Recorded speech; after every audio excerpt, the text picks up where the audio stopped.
آپ صلی اللہ علیہ وسلم نے فرمایا کہ اس دنیا میں جس نے مجھ پر کوئی بھی احسان کیا میں نے اس کے احسان کا بدلہ دے دیا، لیکن الا ابا بکر، ابو بکر کے احسانوں کا بدلہ میں نہیں دے سکتا۔ قیامت کے دن ابو بکر کے احسانوں کا بدلہ اللہ خود دیں گے۔ آپ صلی اللہ علیہ وسلم ہجرت والی رات غار ثور کی طرف پنجوں کے بل چل رہے تھے، تھک گئے۔ حضرت ابوبکر رضی اللہ تعالیٰ عنہ لپک کر آگے بڑھے، آپ صلی اللہ علیہ وسلم کو کندھوں پر اٹھایا اور دوڑتے ہوئے چڑھ گئے اور غار ثور کے پاس لے گئے۔ آپ صلی اللہ علیہ وسلم نے فرمایا، ابوبکر، نبوت کا بار، نبوت کا وزن تیرے سوا کوئی نہیں اٹھا سکتا۔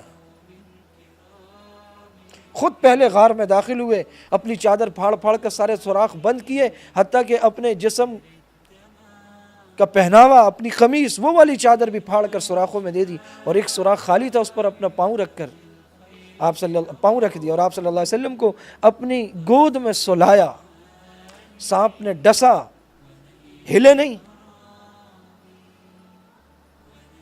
تکلیف کی شدت سے آنکھوں سے آنسو ٹپکے آپ صلی اللہ علیہ وسلم کے چہرہ اقدس پر گرے تو آپ بیدار ہوئے۔ فرمایا، ابوبکر کیا ہوا؟ فرمایا، یا رسول اللہ، کسی چیز نے کاٹ لیا۔ آپ نے لعاب دہن لگایا، ٹھیک ہو۔ کافر تلاش کرتے ہوئے پہنچ گئے غار کے دہانے تک۔ حضرت ابوبکر فکر مند ہو گئے، یا رسول اللہ، یہ آن پہنچے۔ اذ یقول لصاحبہ، وہ وقت جب آپ اپنے ساتھی سے کہہ رہے تھے، لا تحزن، حزن نہ کر، ان اللہ معنا، اللہ ہمارے ساتھ ہے۔ امام ابو حنیفہ رحمہ اللہ فرماتے ہیں کہ حضرت ابوبکر کی صحابیت نص قطعی سے ثابت ہے، کیونکہ قرآن کریم کا لفظ اذ یقول لصاحبہ، جب وہ اپنے ساتھی سے، اپنے صاحب سے کہہ رہا تھا، یہ قرآن کریم کے لفظ ہیں جو آپ صلی اللہ علیہ وسلم اور حضرت ابوبکر کے بارے میں، حضرت ابوبکر کی صحابیت پر دال ہے۔ نص قطعی سے حضرت ابوبکر کی صحابیت ثابت ہے۔ اسی لیے امام ابو حنیفہ کا فرمان ہے، من انکر بصحبت ابی بکر فہو کافر، کیونکہ یہ نص قطعی ہے، قرآن کا لفظ ہے، اس کا قرآن کے ایک حرف کا انکار نہیں کیا جا سکتا۔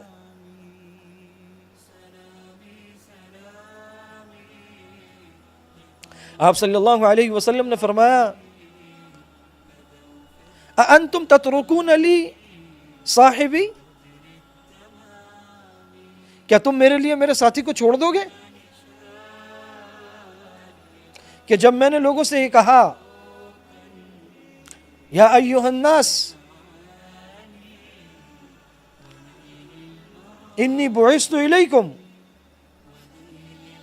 مجھے تمہاری طرف بھیجا گیا ہے رسول بنا کر، فقلتم کذبت، تو تم سب نے کہا کہ جھوٹ کہتے ہو، وقال ابو بکر صدقت، ایک ابو بکر تھا جس نے کہا کہ آپ سچ کہتے ہیں۔ آپ نے فرمایا، جب لوگوں نے مجھے جھٹلایا تو ابو بکر نے میری تصدیق کی، جب لوگوں نے مجھ سے مال کو روکا تو ابو بکر نے مجھ پر مال خرچ کیا، جب لوگوں نے مجھ سے منہ موڑا تو ابو بکر میرے ساتھ چلا، جب لوگ میرے دشمن ہو گئے تو ابو بکر میرے ساتھ تھا، جب لوگوں نے جھٹلایا تو یہ تھا جس نے تصدیق کی۔ 4 موقعوں پر صدیق کا لقب آپ صلی اللہ علیہ وسلم نے حضرت ابو بکر کو دیا ہے۔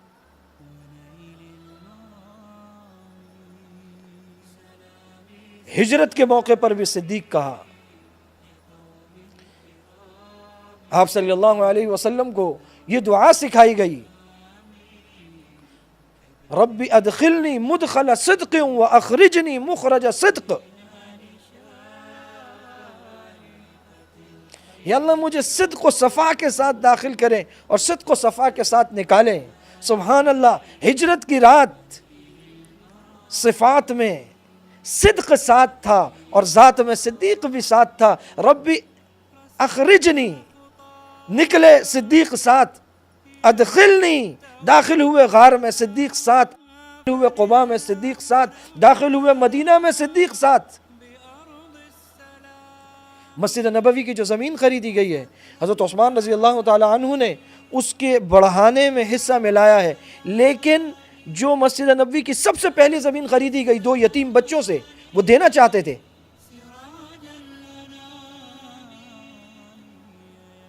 غالباً عفرا رضی اللہ تعالی عنہ کی زیر کفالت تھے وہ، انہوں نے کہا یا رسول اللہ ہم ویسے دیتے. آپ نے فرمایا نہیں قیمتاً لیں گے. خود بلا کر حضرت ابوبکر سے کہا کہ ابوبکر اس قطع زمین کی قیمت تم ادا کرو.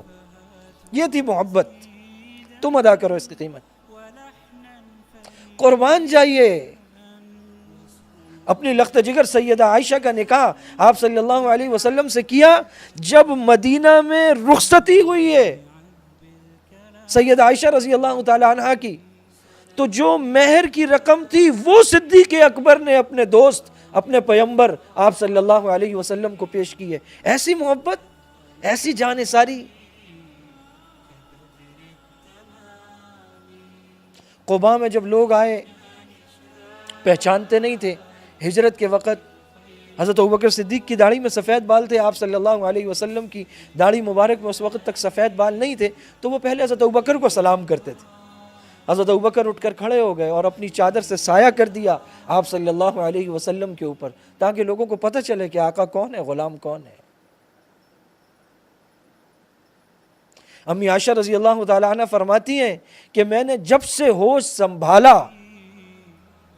میں نے اپنے والدین کو اسلام پر پایا, اور کوئی دن ایسا نہ گزرتا تھا الا ان یاتینا فی رسول اللہ صلی اللہ علیہ وسلم علی طرفی النہار, مگر یہ کہ دن کے دونوں کناروں پر آپ صلی اللہ علیہ وسلم ہمارے گھر آتے تھے. روزانہ دن میں 2 دفعہ آپ صلی اللہ علیہ وسلم حضرت ابوبکر کے گھر آتے تھے. امی عائشہ فرما رہی ہیں. یہی وجہ ہے کہ ہجرت والے دن آپ دوپہر کے وقت آئے تو کہا گیا کہ آپ صلی اللہ علیہ وسلم آ رہے ہیں چہرے کو لپیٹے ہوئے کپڑے سے. تو حضرت ابوبکر اٹھ کے کھڑے ہو گئے. آپ نے فرمایا کہ خیر اس وقت آ رہے ہیں, کیونکہ صبح یا شام 2 وقتوں میں آپ صلی اللہ علیہ وسلم آتے تھے, اور امی عائشہ فرمایا دونوں وقت آتے تھے.